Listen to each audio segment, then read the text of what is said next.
बिस्मिल्लाहिर्रहमानिर्रहीम। अस्सलाम वालेकुम नाज़रीन, आप यूट्यूब चैनल देख रहे हैं, मैं इमरान खान हूँ। नाज़रीन, बलूचिस्तान में एक इंतहाई अफसोसनाक वाक़या पेश आया और ये खौफनाक हक़ाइक़ हैं इसके मैं आपके साथ शेयर करता हूँ। बलूचिस्तान का एक वस्ती ज़िला है सोराब, यहाँ पे एक हौलनाक वाक़या हुआ जिसके नतीजे में बड़े पैमाने पे सिविलियंस जो हैं वो जाँ बहक हो गए हैं। जो इन्फॉर्मेशन मकामी मीडिया से आ रही है या कासिम सूरी साहब ने बताई या दीगर कुछ लोगों ने जो बलूचिस्तान से जिनका ताल्लुक़ है उन्होंने बताई, उस इन्फॉर्मेशन के मुताबिक पाकिस्तान फोर्सेस की जानिब से एक फ़िज़ाई हमला किया गया जिसके नतीजे में जो लोग जाँ बहक हुए उनमें 9 बच्चे, 7 ख़वातीन और 12 मर्द शामिल हैं। और इनमें बच्चे जो हैं वो दूध पीते बच्चे भी हैं, बहुत छोटे बच्चे हैं। अगर आप ये तस्वीर और वीडियोज़ में आपको दिखा पाता तो आपका दिल दहल जाता। ये बड़ा खौफनाक इंसिडेंट है, बड़े हौलनाक मनाजिर हैं जो उसके मैं देख रहा हूँ और ये बड़े तकलीफ़ देह मनाजिर हैं। इसमें पहले हम देख लेते हैं कि मौक़िफ़ किसका क्या है और ये किया क्यों गया और ये वजह क्या बनी। देखिए, इसमें जो एक स्टेटमेंट है वो तो वज़ीर आला बलूचिस्तान का है। सरफराज बुगटी ने कहा कि सोराब में 18 दहशतगर्दों का खात्मा काबिल तहसीन है। वाक़े में कीमती इंसानी जानों के ज़िया पर दिली अफसोस है। और जो ये बात की पहले सरफराज बुगटी ने, उसमें उन्होंने एक अलग तरह का स्टेटमेंट दिया, लेकिन फिर जब DG-ISPR का स्टेटमेंट आया वो किसी और तरह का आया। वो ये कहते हैं कि सोराब में बारूदी मवाद से भरी हुई गाड़ी तैयार की जा रही थी और ये धमाके से तबाह हो गई गाड़ी और इसमें 8 दहशतगर्द हलाक हो गए। इलाके में मौजूद 3 शहरी भी जाँ बहक हो गए। अब ये वो इब्तदाई इतलात हैं जो अलग अलग ज़राए से दी गई हैं, लेकिन जो नंबर्स आ रहे हैं वो 28 लोग हैं जो अब तक जाँ बहक हुए हैं, 17 लोग हैं वो ज़ख्मी हुए हैं और आवाम बड़ी तादाद में निकल कर बैठ गई है, लाशें रख कर सोराब रोड के ऊपर। वहाँ पे सोराब के इलाके में जो मेन रोड है उसे सोराब मेन चौक कहते हैं, वहाँ पे लाशें रख कर लोग बैठ गए। सिक्योरिटी फोर्सेस ने वहाँ पे, बलूचिस्तान की हुकूमत ने और सिक्योरिटी फोर्सेस ने कर्फ्यू नाफिज कर दिया है और वहाँ सारी रात अब कर्फ्यू रहता है। लोगों की नकलो हरकत पर पाबंदी लगा दी गई है और इस मामले को दबाने और छुपाने की कोशिश की जा रही है। और कोशिश ये की जा रही है कि 15 अगस्त तक ये कर्फ्यू जारी रहे जब तक कि 14 अगस्त के प्रोग्राम नहीं हो जाते। अब ये इंतहाई अफसोसनाक वाक़या है। 28 पाकिस्तानी शहरी जो बलूचिस्तान से हैं वो शहीद हुए, उनमें 9 बच्चे, 7 ख़वातीन और 12 सिविलियन मर्द शामिल हैं। अब इसमें पहले कुछ जो मिलिट्री एस्टेब्लिशमेंट के करीब सहाफ़ी हैं उन्होंने ये खबर दी थी कि क्वाड कॉप्टर के ज़रिए से दहशतगर्दों पे हमला किया गया और उस हमले के नतीजे में कुछ सिविलियन भी मारे गए। तफसीलात अभी आ रही हैं। DG-ISPR ने एक अलग तरह का मौक़िफ़ दिया कि वो खुद ही धमाका हो गया, वो खुद कुछ बम्बार वाली गाड़ी तैयार कर रहे थे। जबकि जो सरफराज बुगटी हैं उन्होंने एक और दावा किया कि जनाब ये तो सिक्योरिटी फोर्सेस ने कोई ऑपरेशन किया और बड़ा ज़बरदस्त ऑपरेशन किया। तो एक्चुअली ये हुआ क्या, जो मकामी लोग ये बताते हैं और जो मकामी सियासतदान हैं उन सब का ये कहना है कि ये जेट तैयारों के साथ हमला किया गया और यहाँ पे बमबारी हुई, उसके नतीजे में इतने बड़े पैमाने पे हलाकतें हुई हैं। अब ये छोटे छोटे बच्चों की लाशें सड़क पे रख के बैठे हुए हैं। ये बड़े हौलनाक मनाजिर हैं। मैंने इस तरह के मनाजिर मैंने गजा में देखे थे, यानी वो एग्जैक्टली मुझे वैसा ही दिखाई दे रहा था, मट्टी से हटे हुए जिस्म और बहुत। अख्तर मेंगल साहब कहते हैं कि दर्द की कोई सरहद नहीं होती। गजा के मलबे में दबे मासूम ख्वाब हों या बलूचिस्तान की वादियों, घरों, चौक चौराहों, झोंपड़ियों में बिखरी हुई लाशें, दर्द हर जगह एक ही ज़ुबान बोलता है। किसी माँ की गोद उजड़ती है, किसी बहन की आंख अपने प्यारे की राह तकती रहती है और किसी के बच्चे के हाथ में खिलौने की बजाय खौफ रह जाता है। ये सिर्फ घरों के उजड़ने का दुख नहीं है, ये इंसानियत के ज़ख्मी होने का नोहा है। काश दुनिया इन आंसुओं की आवाज़ सुन सके। काश हर मजलूम के लिए अमन, इंसाफ और जीने का हक सिर्फ एक ख्वाब ना रहे। जो सनाउल्लाह बलोच हैं, सेनेटर बलूचिस्तान से, वो क्या कहते हैं, MP भी रहे, सेनेटर भी, वो ये कहते हैं कि सोराब के अलमनाक वाक़े पर शदीद रद्द-ए-अमल का उन्होंने इजहार करते हुए कहा कि इस्लामाबाद को एक लम्हे के लिए रुक कर खुद से सवाल करना चाहिए कि आखिर अपने ही शहरियों के खिलाफ जंगी तैयारों और हेलीकॉप्टरों के इस्तेमाल की नौबत क्यों आ रही है। अब ये वहाँ के ज़िम्मेदारान कह रहे हैं, अहम तरीन लोग कह रहे हैं कि ये फ़िज़ाई हमला किया गया जेट तैयारों या हेलीकॉप्टरों से, जिसके नतीजे में सिविलियंस की हलाकतें हुई हैं। उन्होंने कहा रियासत अपने ही लोगों से मुसलसल दस्तों गिरबान रहने की बजाय एतमाद का रिश्ता कायम करे और चेक पोस्टों, बंदूकों और निगरानी पर इन्हिसार कम करे। सोराब वाक़े को किसी बयानिए के जरिए छुपाने की बजाय आला सतह पर तहकीकात करवाई जाएँ और हक़ाइक़ अवाम के सामने लाए जाएँ। उन्होंने कहा कि मुतासरीन के ज़ख्मों पर नमकपाशी के बजाय वाक़े की शफाफ तहकीकात ज़रूरी हैं। ये जनाब सनाउल्लाह बलोच साहब का स्टेटमेंट है, ये भी मैंने आपके सामने रख दिया। बलूचिस्तान यकजहती कमेटी, जो महरम बलोच हैं जिनको जेल में बंद किया हुआ है, उनकी जो पार्टी है या बलूचिस्तान यकजहती कमेटी है, वो ये कहती है कि बलोच अवामी आबादियों पर बमबारी करना और फिर शहीद होने वालों को दहशतगर्द कहना इंतहाई शर्मनाक अमल है। गैर संजीदा बयानात से अंदाज़ा लगाना मुश्किल नहीं है कि 4 साला मासूम बच्चों के जनाजों पर रियासती इदारों को ज़रा बराबर भी अफसोस नहीं है। سوراب گدر میں پیش آنے والا واقعہ روح کو جھنجھوڑ دینے والا واقعہ ہے۔ خون آلود کفن سڑک پر احتجاج کرنے پہنچے تو پورا ریاستی میڈیا بیانیہ گھڑنے کے لیے انہیں دہشت گرد قرار دے رہے ہیں۔ بچے تو دہشت گرد نہیں ہو سکتے نا، خواتین تو دہشت گرد نہیں ہو سکتی۔ ایک چھوٹا بچہ بہت معصوم جو صحیح طرح سے چلتا بھی نہیں ہے وہ کیسے دہشت گرد ہو سکتا ہے؟ ایک اتنا چھوٹا بچہ جو کبھی اسکول بھی نہیں گیا وہ کیسے دہشت گرد ہو سکتا ہے؟ ایک عورت جو اپنے گھر کے اندر رہتی ہے، چادر اور چار دیواری کے اندر رہتی ہے، اپنے گھر کے کام نمٹاتی ہے، بچوں کو پالتی ہے، وہ کیسے دہشت گرد ہو سکتی ہے؟ ایک عام آدمی جس کو اپنے بچوں کا پیٹ پالنے سے فرصت نہیں ہے وہ کیسے دہشت گرد ہو سکتا ہے؟ پاکستان کا میڈیا اس کے اوپر ایک لفظ بولنے کو تیار نہیں ہے، ایک جملہ پاکستان کا میڈیا اس کے اوپر نہیں بول رہا، کوئی اس کے اوپر بات نہیں کر رہا، سوشل میڈیا بھی زیادہ اس کے اوپر بات نہیں کر رہا۔ میری آپ سب سے گزارش ہے، جتنے بھی ہمارے ڈیجیٹل میڈیا کے دوست ہیں وہ تمام اس واقعے کو رپورٹ کریں، سوشل میڈیا پہ اس کو زیادہ سے زیادہ اٹھائیں تاکہ آئندہ کے لیے ایسے قتل عام سے پہلے 10 دفعہ سوچا جائے۔ انتہائی افسوسناک واقعہ ہے۔ ملٹری اسٹیبلشمنٹ اور حکومت نے اس واقعے کو الگ الگ طرح سے بیان کیا ہے، جس سے اس بات کو کلیئر کیا جا سکتا ہے کہ وہ کچھ چھپانے کی کوشش کر رہے ہیں، اور لوگ لاشیں سڑک پر رکھ کے بیٹھے ہیں تو وہاں پہ کرفیو لگا دیا گیا کہ وہاں پہ اب کوئی جائے گا ہی نہیں، ہم کسی کو وہاں پہ جانے ہی نہیں دیں گے۔ ناظرین، یہ آپ دیکھیں نا اسحاق ڈار کا سٹیٹمنٹ، ایک افسوسناک انسیڈنٹ ہوا بحیرہ احمر میں جس کو ریڈ سی کہتے ہیں آپ، جہاں پہ حوثی حملہ کر دیتے ہیں ان بحری جہازوں کے اوپر جو سعودی عرب سے نکلتے ہیں۔ تو اسحاق ڈار اس کے بارے میں کہتے ہیں کہ بڑی تشویش ہے مجھے اس حملے پہ، معلومات کے مطابق 3 پاکستانی شہری اپنی جانوں سے ہاتھ دھو بیٹھے ہیں جبکہ ایک زخمی ہوا ہے، ہم غمزدہ خاندانوں سے دلی تعزیت کرتے ہیں۔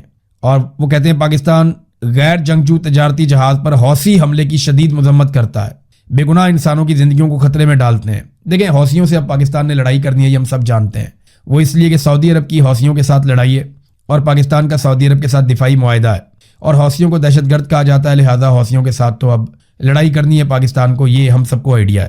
تو وہاں اسحاق ڈار صاحب کو نظر آ گیا، پاکستان کے وزیر خارجہ کو، کہ وہاں 3 پاکستانی شہید ہوئے، لیکن یہ جو 28 پاکستانی جاں بحق ہوئے جن میں بچے اور خواتین بھی ہیں، یہ ان کو نظر نہیں آیا، کیونکہ یہاں پہ جو ہتھیار استعمال کیا وہ پاکستان کی سیکیورٹی فورسز نے کیا، کسی اور نے نہیں کیا۔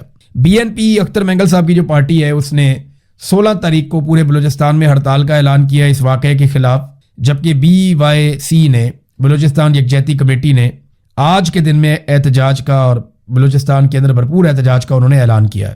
اب ناظرین، یہ ہے وہ افسوسناک خبر جو میں نے آپ کے ساتھ شیئر کر دی بلوچستان سے۔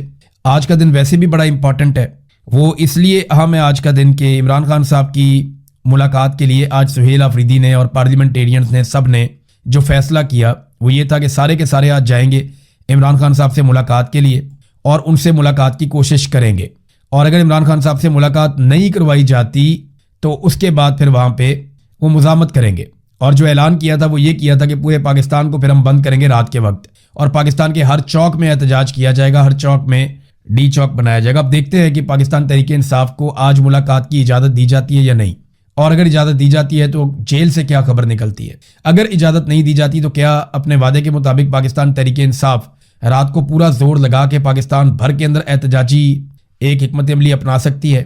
یہ چیزیں بھی ہمیں بھی نظر آ جائیں گی تھوڑی دیر میں۔ جو نام دیے گئے ملاقات کے لیے اس میں پہلا نام ہے سہیل آفریدی کا، دوسرا شاہد کھٹک کا، تیسرا مینا خان کا، چوتھا نام ہے شفیع جان کا، پانچواں شفقت ایاز کا، اور چھٹا نام ہے عبدالسلام افریدی کا۔ یہ ناظرین 6 نام دیے گئے ہیں، کیونکہ عدالت کا حکم تھا کہ 6 لوگ مل سکیں گے عمران خان صاحب کو ہر جمعرات کو، تو یہ 6 نام دے دیے گئے ہیں جو عمران خان صاحب سے ملنے کے لیے جائیں گے۔ ایک اور اعلان کیا سہیل آفریدی نے جو بڑا امپورٹنٹ ہے میری نظر میں، وہ اعلان انہوں نے یہ کیا کہ اب تک جو لوگ اکٹھے ہوئے ہیں عمران خان رہائی امن فورس کے پلیٹ فارم پہ، جو نوجوانوں نے اپنی رجسٹریشن کروائی ہے، اب تک 5,30,000 نوجوان اس کے اندر شامل ہو گئے ہیں عمران خان رہائی امن فورس میں۔ اگر تو اس میں 5,30,000 نوجوان شامل ہو گئے ہیں تو یہ تو تعداد ٹھیک طریقے سے بڑھ رہی ہے، کیونکہ کچھ دنوں پہلے تک بتایا گیا تھا کہ 60,000 نوجوان ہیں۔ اب اگر ہفتے ڈیڑھ کے بعد یہ 5,30,000 ہے تو پھر تو امید کی جا سکتی ہے کہ 27 سپتمبر آنے تک ان کی تعداد 20-25 لاکھ تک بھی ہو سکتی ہے۔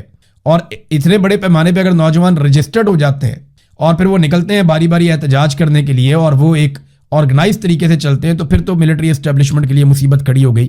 دیکھیں، آزاد کشمیر میں جو لوگ ہیں ان کی تعداد کو بہت بڑی نہیں ہے، یعنی ان کی ویسے ہی آبادی بہت کم ہے، 45 لاکھ کی ٹوٹل آبادی ہے، اس میں سے بھی صرف ایک علاقے کے لوگ ہیں مختلف ایریاز سے آ کے، وہ ایک جگہ پہ 10-15 ہزار لوگ ہیں، ایک جگہ پہ 20,000 لوگ ہیں، وہ جو الگ الگ جگہوں پہ وہ احتجاج کرتے ہیں، تو وہ ٹوٹل 50-60 ہزار لوگوں نے مصیبت ڈالی ہوئی ہے۔ زیادہ ہوتے ہیں تو وہ بہت بڑی تعداد میں بھی ہو جاتے ہیں، لیکن جب وہ کم ہوتے ہیں تو پھر بھی وہ 20-25 ہزار لوگ تو رہتے ہیں۔ 10,000 तो रहते ही हैं एक आधी जगह पे। तो उन्होंने मुसीबत डाली हुई। अगर पाकिस्तान तहरीक इंसाफ वाकई में लाखों नौजवान इकट्ठे कर पाए तो एस्टेब्लिशमेंट के लिए वाकई ही मुसीबत बन जाएगी, जिससे निकलना उनके लिए मुश्किल होगा। बलूचिस्तान की नादरीन हम बात कर रहे थे ना, ये देखें एक और खबर बलूचिस्तान से। ये खबर देखें, आप अपना सर पीटेंगे कि ये क्या हो रहा है बलूचिस्तान में। ये देखें आप, ये एक बुजुर्ग हैं, ये आपको नजर आएंगे इस तस्वीर में। ये देखें, इनको लोग हाथ में ला रहे हैं, छोटी सी वीडियो है, ये जरा देख लें आप। इनकी उम्र 70 साल है। ये गवर्नर है बलूचिस्तान के, शेख जाफर खान मंदोखेल। शेख जाफर खान मंदोखेल साहब जो हैं, ये 70 साल इनकी उम्र है, बलूचिस्तान के ये गवर्नर हैं। और अक़वाम मुत्तहिदा में एक कॉन्फ्रेंस हो रही है, जिस कॉन्फ्रेंस का नाम है youth and artificial intelligence summit 2026, यानी 2026 का जो समिट हो रहा है नौजवानों और आर्टिफिशियल इंटेलिजेंस के ऊपर, उसमें पाकिस्तान की नुमाइंदगी के लिए अक़वाम मुत्तहिदा में भिजवाया गया किसे? 70 साल गवर्नर बलूचिस्तान को। है ना मजे की बात। पूरे पाकिस्तान में कोई नौजवान नहीं मिला जो यूथ और आर्टिफिशियल इंटेलिजेंस के हवाले से अक़वाम मुत्तहिदा में जाकर नुमाइंदगी करता पाकिस्तान की। जो प्रोग्राम है वो यूथ का है और 70 साल बाबा जी गए हुए गवर्नर साहब, क्योंकि उन्हें सैर कराना मकसद था। तो नाज़रीन, ऐसे ही बंदरबांट की है मिलिट्री एस्टेब्लिशमेंट ने ना, कभी सही बंदे को सही काम पे आने ही नहीं दिया। जानबूझकर उन्होंने हमेशा ये किया। उन्होंने कहा ठीक बंदा ठीक जगह पे आएगा, वो लगेगा, वो सवाल करेगा, वो पूछेगा ये क्यों करते हैं, वो क्यों करते हैं, वो क्यों करते हैं, हम क्या जवाब देंगे। वो कहते हैं उठाओ नालायक आदमी को लगाओ, जिस बंदे का जो काम है उससे नहीं करवाना, किसी और बंदे से करवाओ, ताकि कोई सवाल ही ना करे, पूछे ही ना कि गलत क्या और सही क्या है। 70 साल के बाबे को उठा के भेज दिया, और भेज दिया कहां पे? यूथ एंड आर्टिफिशियल इंटेलिजेंस का समिट है 2026 का, अक़वाम मुत्तहिदा के प्लेटफॉर्म पे, दुनिया का सबसे बड़ा प्लेटफॉर्म है, जहां पे भेज दिया। और वो भी मुंह उठा के चल दिए, उनको भी शर्म नहीं आई कि मैं कहां जा रहा हूं। ये है जनाब पाकिस्तान के अंदर और बलूचिस्तान के अंदर सूरत हाल। नाज़रीन, ये एक और इंसिडेंट हुआ, आमिर मुगल साहब के घर के ऊपर बहुत बड़ा हमला हुआ है। आमिर मुगल जो है वो पाकिस्तान तहरीक इंसाफ के अहम रहनुमाओं में से एक हैं, और ये बड़ी मुश्किलात में है। मैं इनके बारे में ज़ाती तौर पे बहुत सारी ऐसी चीज़ें जानता हूँ कि इन्होंने बहुत मुश्किलात देखी हैं, बहुत ज़्यादा, लेकिन ये अभी तक गिरफ्तार नहीं हुई। इनकी बड़ी कामयाबी है। इन्हें गिरफ्तार करने के लिए कई लोगों को गिरफ्तार किया गया, उनके जरिए से इन्हें गिरफ्तार करने की कोशिश की गई, लेकिन आमिर मुगल ने जिद पकड़ी हुई है कि मैंने गिरफ्तार नहीं होना, मैंने नाक में दम करके रहना। अब जब भी कभी इस्लामाबाद आने का या एहतजाज करने का कोई ऐलान होता है ना, तो सारी एजेंसियां लग जाती हैं इस चक्कर में कि आमिर मुगल को पकड़ लो, क्योंकि ये इस्लामाबाद का सबसे एक्टिव लोगों में से एक आदमी है। इस्लामाबाद के अंदर जब भी एहतजाज होता है, नौजवानों को मोटिवेट किया जाता है, उसमें एक बड़ा किरदार आमिर मुगल का भी होता है। बहुत सारे और लोग भी काम करते हैं, ऐसा नहीं है कि रावलपिंडी इस्लामाबाद में बाकी लोग काम नहीं करते, लेकिन आमिर मुगल का बाकायदा हर मरतबा रोल होता है और वो असर डालता है, वो फर्क पैदा करता है। इसलिए इनकी ख्वाहिश है कि हर हाल में, इससे पहले कि एहतजाज शुरू हो, आमिर मुगल को किसी तरह गिरफ्तार करके अंदर डाल दिया जाए, उसको न्यूट्रलाइज कर दिया जाए। जनाब, उनके घर के ऊपर रेड मारा और उनके सोफे की गद्दियां उखाड़ दी, कुर्सियां और दरवाजे तोड़ दिए, फ्रिज खोल दिया, वो भी तोड़ दिया, शीशे तोड़ दिए। यानी आमिर मुगल की शीशों के बीच में बैठा हुआ है या गद्दियों के बीच में छुपा हुआ है। ये चीज़ें आप क्यों तोड़ते हैं?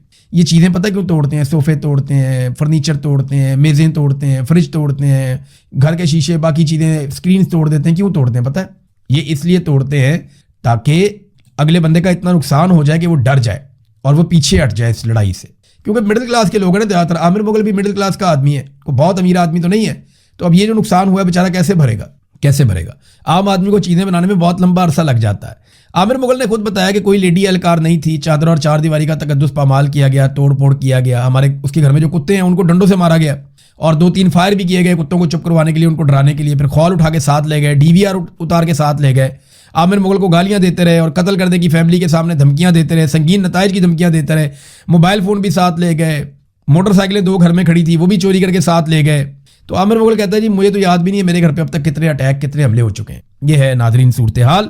और ये आपको पता है ना, पंजाब में हो या इस्लामाबाद में हो, फस्तायत इसी तरह अपने उरूज के ऊपर है। उन्हें कोई फर्क नहीं पड़ता कि पाकिस्तानी उनके बारे में क्या सोचते हैं।